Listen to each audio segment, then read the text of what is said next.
Hello children, welcome to your online English grammar class, lesson 1, class 4. Today's topic is sentence, वाक्य। बच्चों आपने वाक्य क्या होता है ये अपनी प्रीवियस क्लासेस में भी पढ़ा है। What is a sentence? It's a group of words which make complete sense. एक ग्रुप ऑफ वर्ड्स जो इस तरह से अरेंज किया गया होता है कि वो अपना कंप्लीट मीनिंग दे रहा होता है, पूरा पूरा अर्थ दे रहा होता है, कोई कंफ्यूजन नहीं होता, उसमें इनकम्प्लीट सेंस का आभास नहीं होता। वह ग्रुप ऑफ वर्ड जो है वो सेंटेंस कहलाता है। अब ग्रुप ऑफ वर्ड्स तो दोनों तरह से हो सकते हैं, बस कुछ शब्दों को साथ में लिख दिया, लेकिन उन कुछ शब्दों से अगर संपूर्ण अर्थ निकल के नहीं आता, इफ द कंप्लीट सेंस और complete meaning is not conveyed, then that group of words is not a sentence, it is a phrase. So grammatically children, the definition of a sentence is a group of words which makes complete sense is called a sentence. आप ये definition जो है आपके displayed है, display पे आप इसको अपनी कॉपी में लिखेंगे। Please take one notebook and one pencil and start writing. I'm repeating the definition of a sentence. Give the heading a sentence and write down the definition. A group of words which make complete sense is called a sentence. अब आपको मैं कुछ sentences के examples जो है वो समझाती हूँ, बताती हूँ, लेकिन उससे पहले सेंटेंस के फीचर्स क्या होते हैं ये आपका रिकलेक्शन है। आप ऑलरेडी प्रीवियस क्लासेस में पढ़ चुके हैं। अगर आपने तब ध्यान नहीं दिया तो आप बहुत अटेंटिव हो जाइए, because this grammar is going to help you throughout your schooling and even after that, beyond that. Grammar जो है आपकी लैंग्वेज को एनरिच करती है। So let's see what actually a sentence should have. The first point is, let us know something about a sentence. The first point is, a sentence is a combination of a doer and a doing word. एक complete sentence में आपको दो चीजें मिलेंगी, एक तो doer और दूसरा doing word. doer मतलब जो काम कर रहा है या जिसके बारे में बात हो रही है, एक्शन करने वाला। ये नाउन होते हैं या प्रोनाउन होते हैं। दूसरी चीज जो होती है एक सेंटेंस में वो होता है डूइंग वर्ड। अब डूइंग वर्ड हमें पता है कि एक्शन वर्ड्स होते हैं या जो किसी चीज का स्टेट बताते हैं, यानी वर्ब, VERB वर्ब। तो एक सेंटेंस में आपको दो चीजें जरूर मिल जाती हैं कंप्लीट सेंस के लिए। एक तो डूअर जो कि नाउन या प्रोनाउन हो सकता है और दूसरा डूइंग वर्ब जो कि वर्ब होता है। Now the second point is, it gives complete meaning. ये हम बहुत बार पढ़ चुके हैं, अब इसको समझ भी चुके हैं कि ग्रुप ऑफ वर्ड्स जो होते हैं वो दो तरीके के हो सकते हैं, एक तो फ्रेज और दूसरा सेंटेंस। और दोनों में डिफरेंस क्या है? जो फ्रेज होता है वो इनकम्प्लीट सेंस देता है, उसका अर्थ अधूरा होता है, उसका मैसेज क्लियर नहीं होता, उससे सुनने वाले को, पढ़ने वाले को समझ में नहीं आता, बहुत सारे क्वेश्चंस दिमाग में रह जाते हैं, क्या, क्यों, कैसे। और जो सेंटेंस होता है वो अपने आप में कंप्लीट सेंस होता है, एक क्लियर मैसेज, कंप्लीट मैसेज देता है। उस सेंटेंस को सुनने या पढ़ने के बाद कोई कंफ्यूजन नहीं रहता। The third point is, the doer may be a noun or a pronoun. अभी मैंने आपको बता दिया कि doer जो होता है, एक्शन करने वाला जो होता है या जिसके बारे में बात हो रही होती है, या तो वो नाउन हो सकता है या फिर वो pronoun हो सकता है।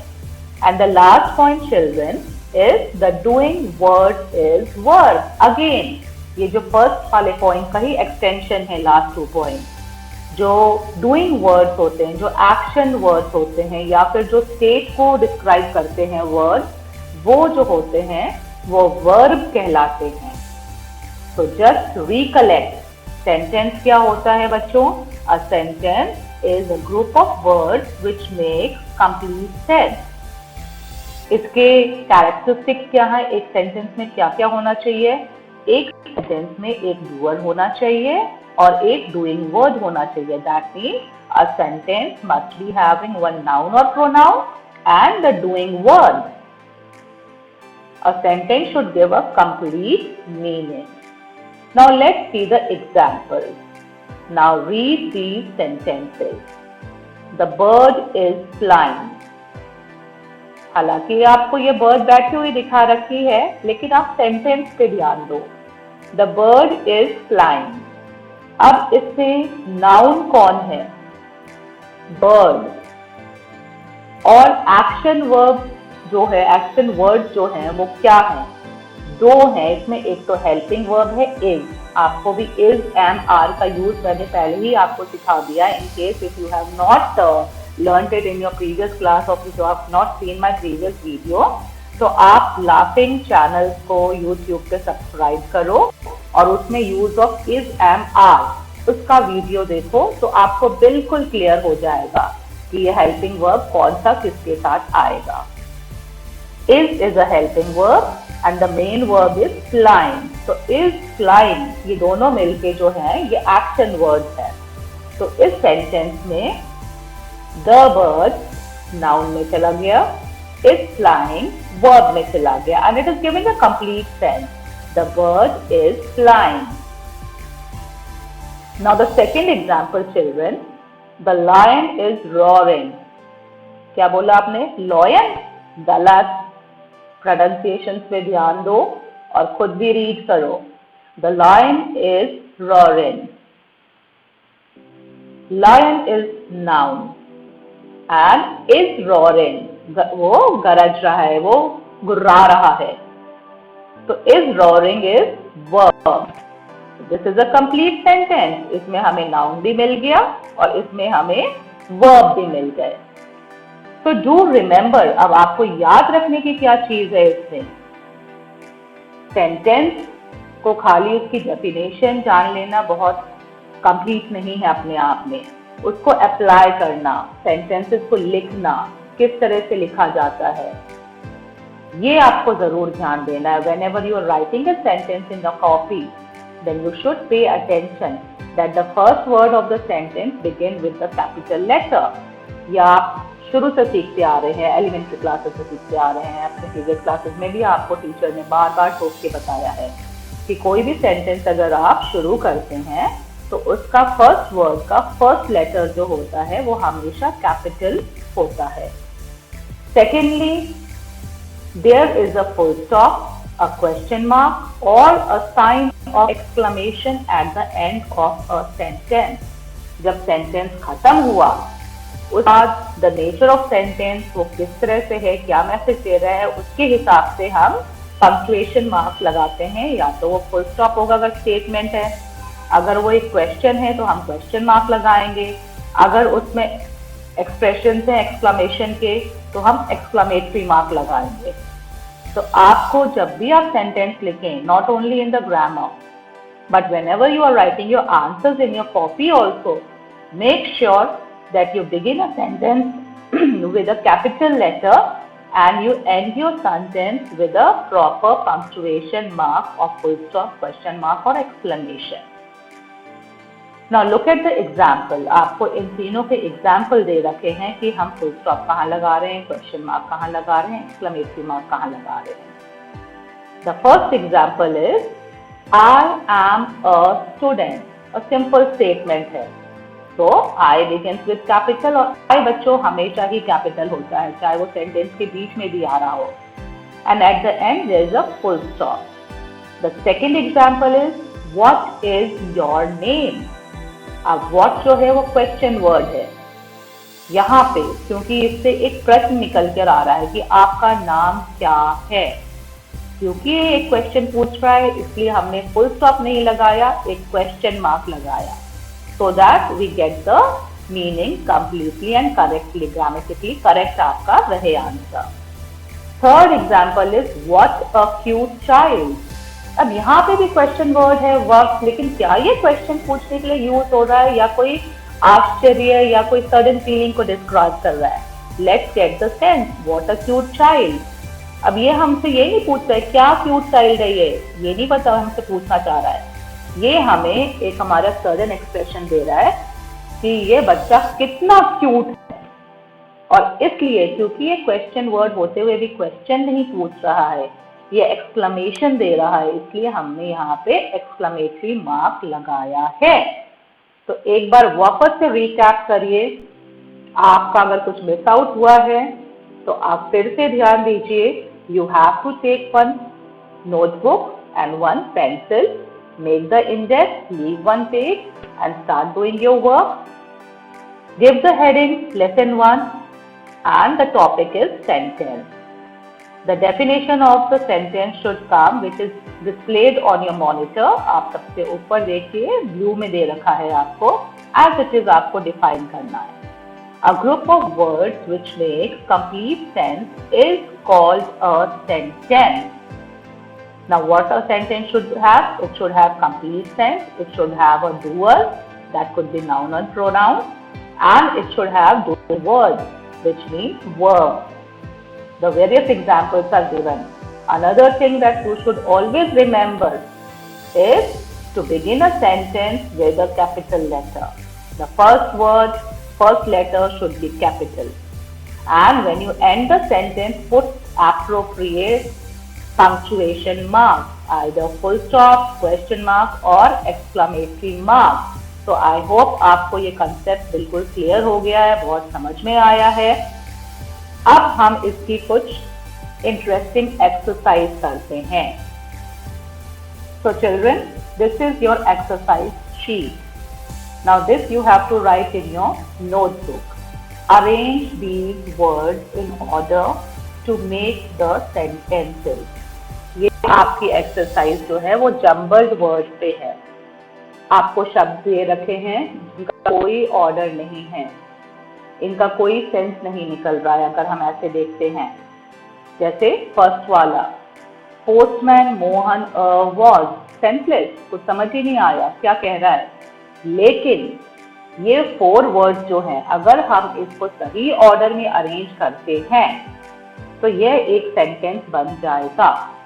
और आपको अभी मैंने सिखाया है how to make the correct order. You have to find out the noun और प्रोनाउन, यानी डूअर ढूंढो और उसके बाद वर्ब ढूंढो उसका कि क्या एक्शन कर रहा है।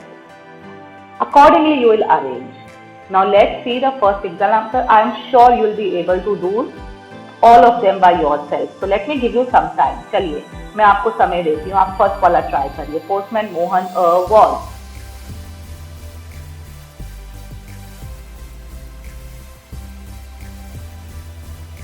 Okay, now check your answers.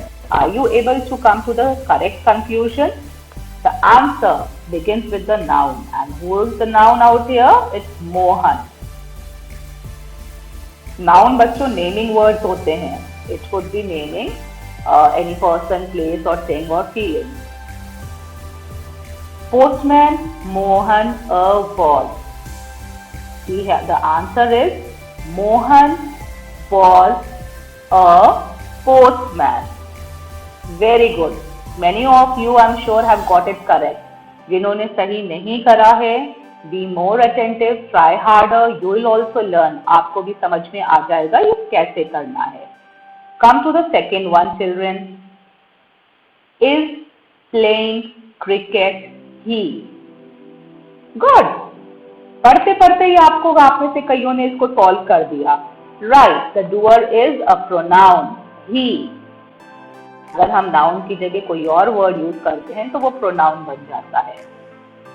So the answer is he is playing cricket. Third one, crying were the children. The answer is right. The children were crying. But are you paying attention, children, that you are beginning the sentence with capital and ending it with a full stop? अभी तक सारे full stop वाले हैं, कोई question नहीं है, कोई exclamatory नहीं आया। तो आपका फर्स्ट सेंटेंस का मोहन में एम कैपिटल, वो ऐसे भी कैपिटल होता बिकॉज वो एक प्रॉपर नाउन है। और लास्ट में फुल स्टॉप। सेकेंड सेंटेंस में ही का एच कैपिटल और क्रिकेट के बाद फुल स्टॉप। थर्ड सेंटेंस में द का टी कैपिटल, क्राइंग के बाद full stop. Now come to the fourth one. Remember, capital और फुल स्टॉप या क्वेश्चन मार्क या एक्सक्लेमेटरी मार्क आपको खुद को ध्यान रखना है। Make it a habit. Now come to the fourth one. The trumpet in the forest elephant. What could it be? Correct. So you have to begin with the elephant and T capital. The elephant trumpet in the forest. इसमें forest भी एक noun है और elephant भी था, लेकिन हमें समझ में आया कि ट्रम्पेटिंग जो है वो एलिफेंट करता है, तो डूअर कौन है? Elephant. So we have begun the sentence with the elephant trumpet in the forest. Now the last one. Crop are farmers the harvesting the. Crop भी नाउन है, फार्मर्स भी नाउन है। सोचो, इनमें से डूअर कौन है? काम कौन कर रहा है? हार्वेस्टिंग का। Very good. तो आप बिगिन किससे करेंगे? द क्रॉप से या द फार्मर से? Right, the farmers. तो begin your sentence with capital T। The farmers are harvesting the crop and put a full stop. So that ends the exercise based on sentences. I'm sure you have learned the basics. Let me recap it once again. Children, ये जो exercise है arranging the words, jumbled words, ये आपको पूरे school time में मिलेगी, question papers में मिलेंगे इस तरह के क्वेश्चन, और आपके कॉम्पिटिटिव एग्जाम, एंट्रेंस एग्जाम जो होते हैं उनमें भी ये एक एक्सरसाइज आती है. और इसके लिए बेसिक रूल्स जो हैं अभी आपने सीखे कि सेंटेंस जो होता है उसमें डूअर होता है जो नाउन या प्रोनाउन होता है, और एक्शन वर्ड्स होते हैं जो वर्ब होता है. दूसरी चीज आपने सीखी कि सेंटेंस का सेंस कंप्लीट आना चाहिए. एक सेंटेंस में 2-3 नाउन हो सकते हैं, लेकिन आपने उल्टा सीधा लगा दिया तो वो सेंसलेस हो जाएगा. फिर आपने सीखा कि सेंटेंस जो है वो बिगिन होता है, फर्स्ट लेटर कैपिटल होता है, और लास्ट में जाके फुल स्टॉप, क्वेश्चन मार्क या एक्सक्लेमेटरी मार्क लगेगा. एक चीज और आपको ध्यान में रखनी है, जब भी आप जम्बल्ड वर्ड के एक्सरसाइज करते हैं, rearranging the words to make the sentence की एक्सरसाइजेस करते हैं, you should always count the number of words. जैसे फर्स्ट में आपको दे रखा है 1 2 3 4. अगर क्वेश्चन में 4 वर्ड्स है तो आपने जब उसको सॉल्व करके आंसर बनाया तो आप वापस चेक करो कि आपके आंसर में भी 4 वर्ड्स होने चाहिए, ना उससे कम ना उससे ज्यादा.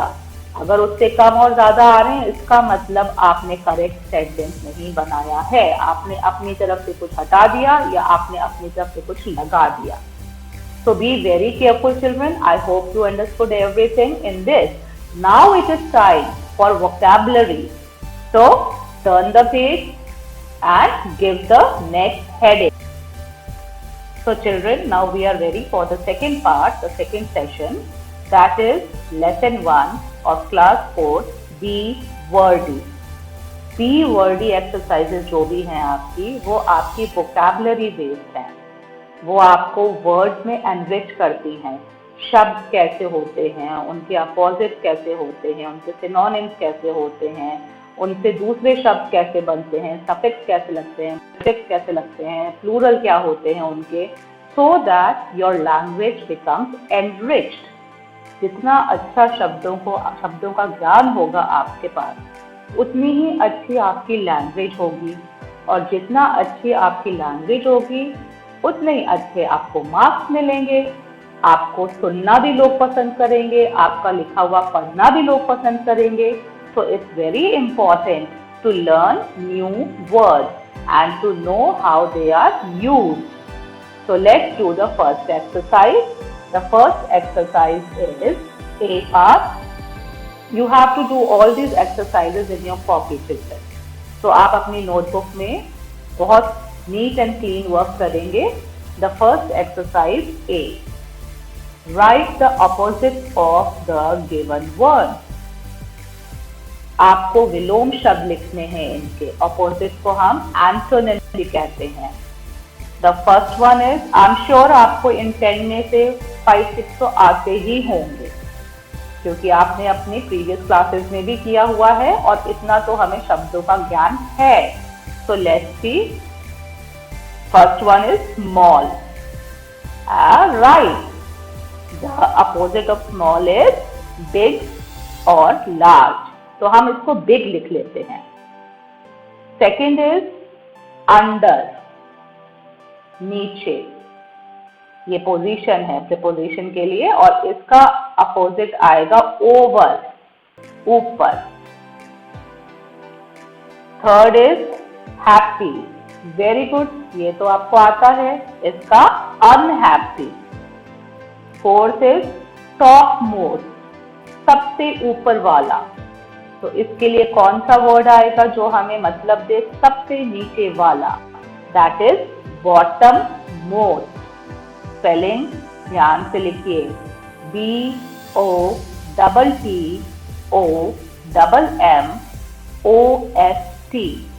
Bottom most.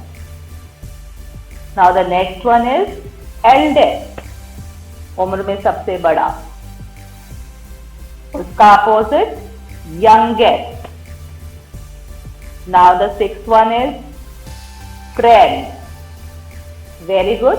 फ्रेंड का FOE या फिर एनिमी. Next is 7 problem. अब प्रॉब्लम है तो हमें क्या चाहिए? सॉल्यूशन. Very good. ये तो मैथमेटिक्स से आ गया. 8 before. Good. After. 9 last. Race में लास्ट आए और जो सबसे पहले आएगा उसको क्या कहेंगे? फर्स्ट.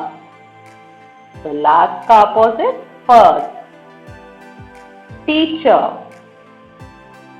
राइट. टीचर का अपोजिट स्टूडेंट भी होता है और प्यूपिल भी होता है. तो राइट डाउन PUPIL.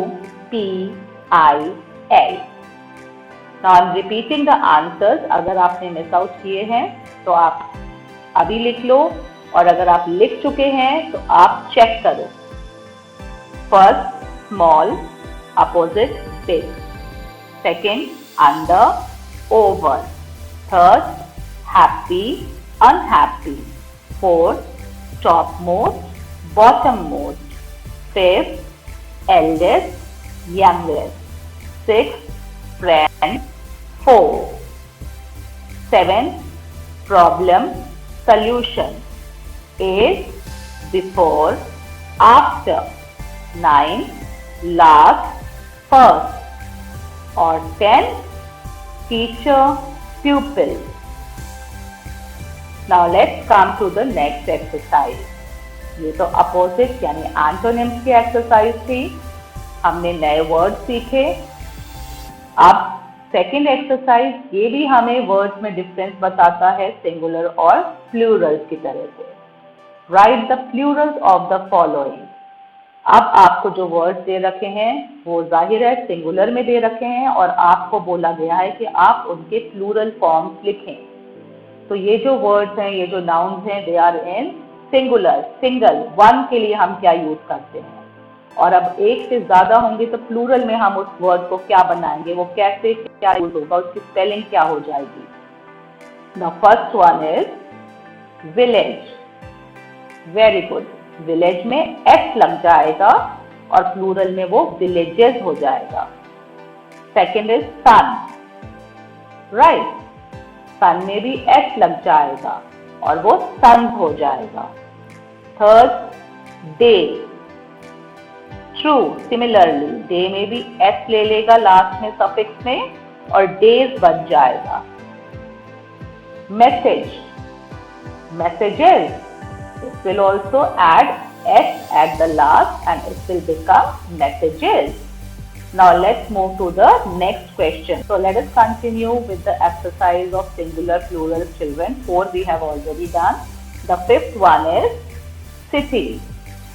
तो हम सिटी में भी एस लगा देते हैं ना, अभी हमने बाकी के साथ जो 4 वर्ड्स लिए हैं उसमें एस ही तो लगाया है।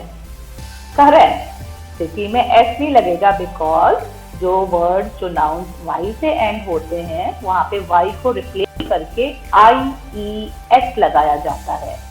तो सिटी के लिए क्या बन जाएगा? सिटी, वाई हट जाएगा तो स्पेलिंग हो जाएगी CITIES।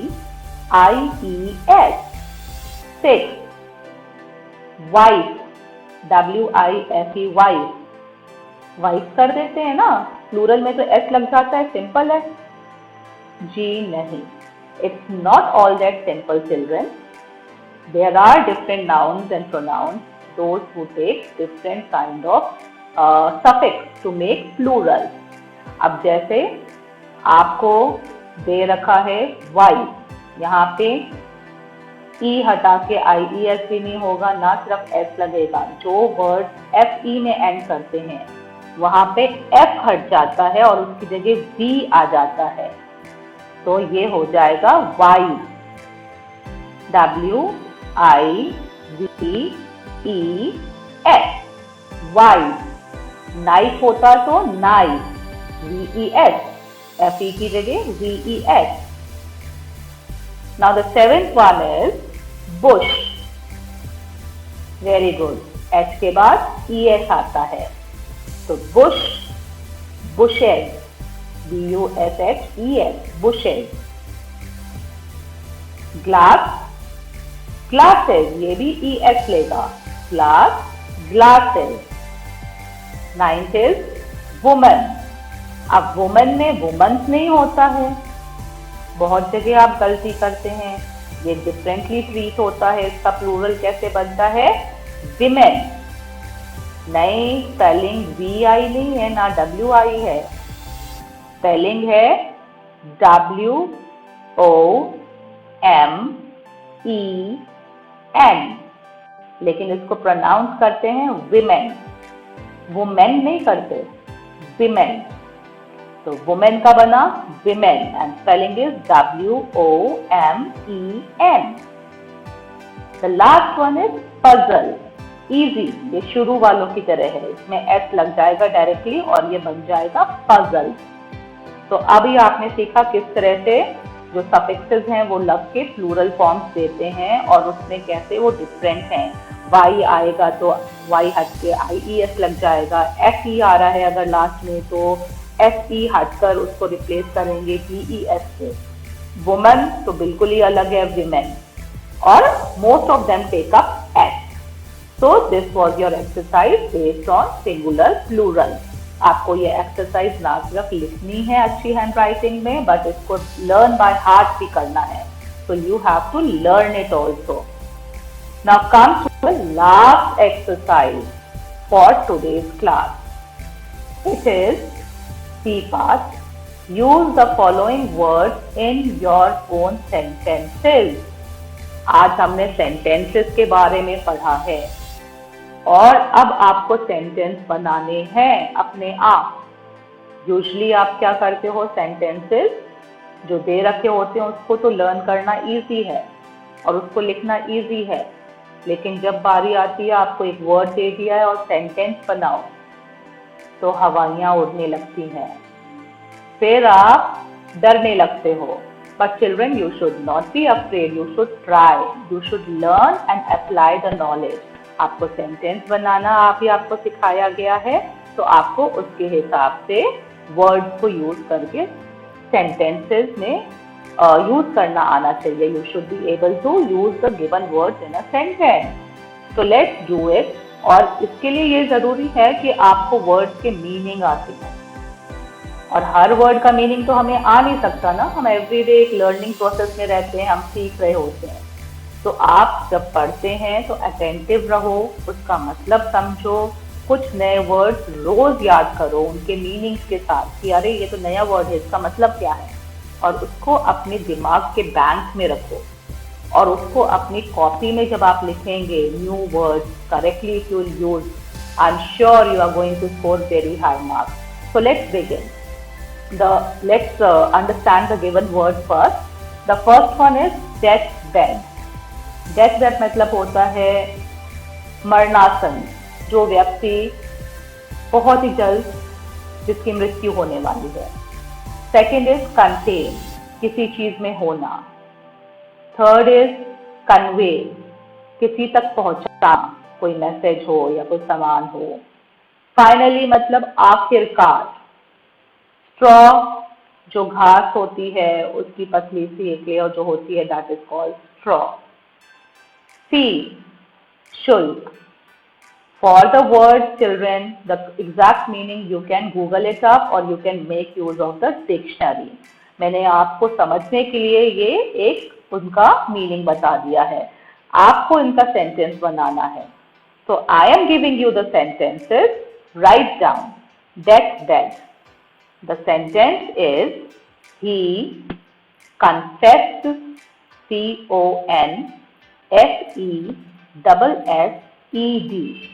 He confessed his sin, SIN, sin, on deathbed. मैं वापस से पूरा सेंटेंस रीड आउट कर रही हूँ। टैली और answer. He confessed his sin on deathbed. Second, contain. The sentence is these, THESE, these jars, JARS, jars contain cookies, COOKIES, cookies. These jars contain, jars में S है, contain में S नहीं है। These jars contain cookies. Third one, convey. Please convey my regards to your parents. I'm repeating. Please convey my regards to your parents. Now come to the fourth one, finally.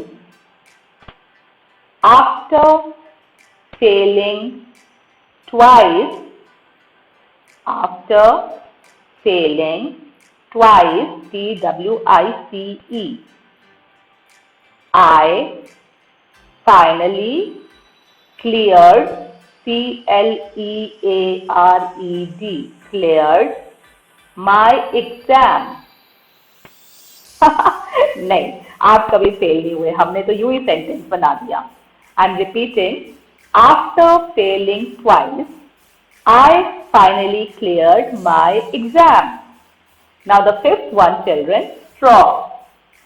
Write the sentence. Straw is used, ED, is used to make baskets, plural, baskets. The last one, C. My father pays, PAYS. My father pays my school fee.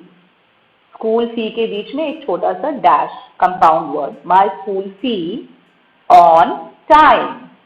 I repeat, my father pays my school fee on time. अच्छा, आपने capital से शुरू किए sentence, full stop लगाया? अरे very good, लगाया है और करा है तो, और नहीं तो आप अभी भी केयरलेस हैं, जो नहीं चलेगा। So children, be careful, learn new words, keep the grammar in your mind and use it when you are writing your answer. I hope you liked today's class. So bye-bye till we meet next.